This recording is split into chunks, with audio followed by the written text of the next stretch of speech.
So keep in mind that no person is a single personality type. We all have traits of every temperament.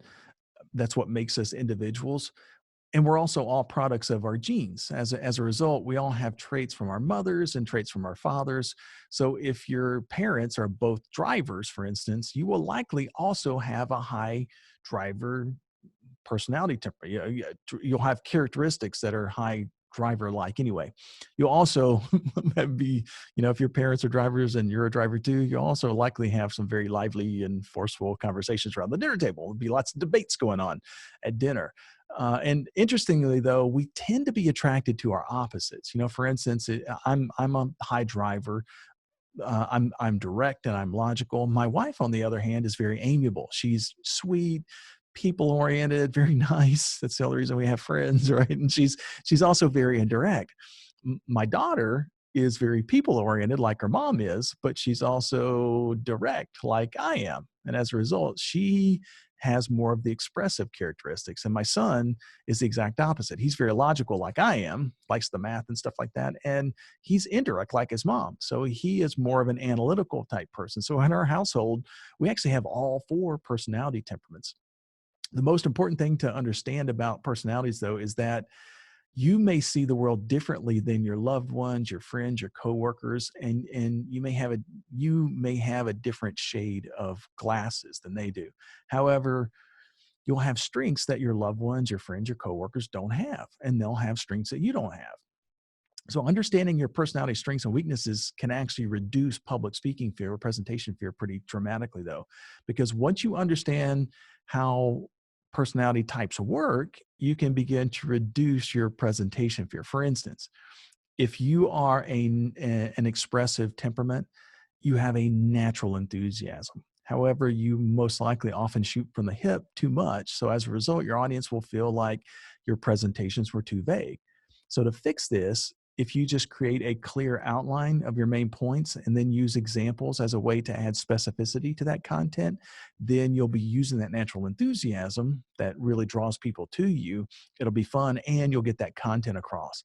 And if you're a driver like I am, you likely speak with authority and poise. However, your delivery may turn off your audiences. So adding more examples and stories, especially ones with self-deprecating humor, that's if you add those kind of things into your presentations, it's going to help you connect with the audience better.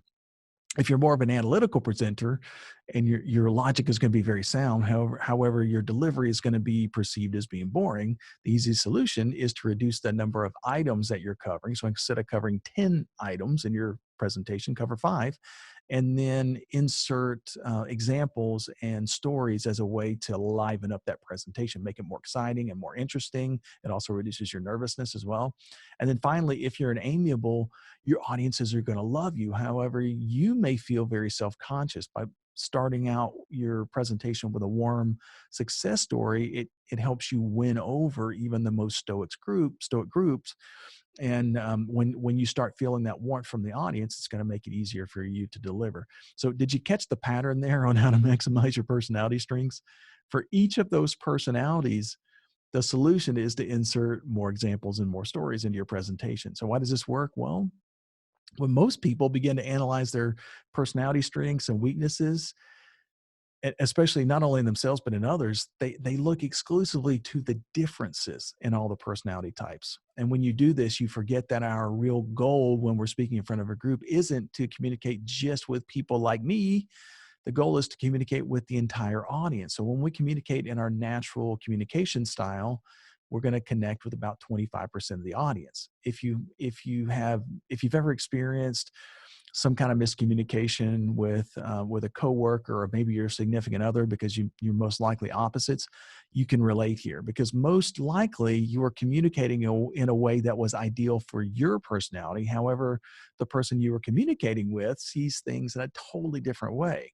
So basically, over the last 20 years, we've identified 6 specific things that all 4 personality types share. And then we built the Fearless Presentations class around those 6 things. So if you really want to communicate with the masses, A good way to do that is to just kind of, you can delve into the stuff that's on our website on fearlesspresentations.com, take our online courses, take our mini courses, go to an in-person class or virtual class, do any of those things. And we will, because we're constantly sharing those 6 things over and over and over again. I give you a hint. One of them is insert stories and examples into your presentation. You do that, you're going to reduce your nervousness and increase your communication exponentially.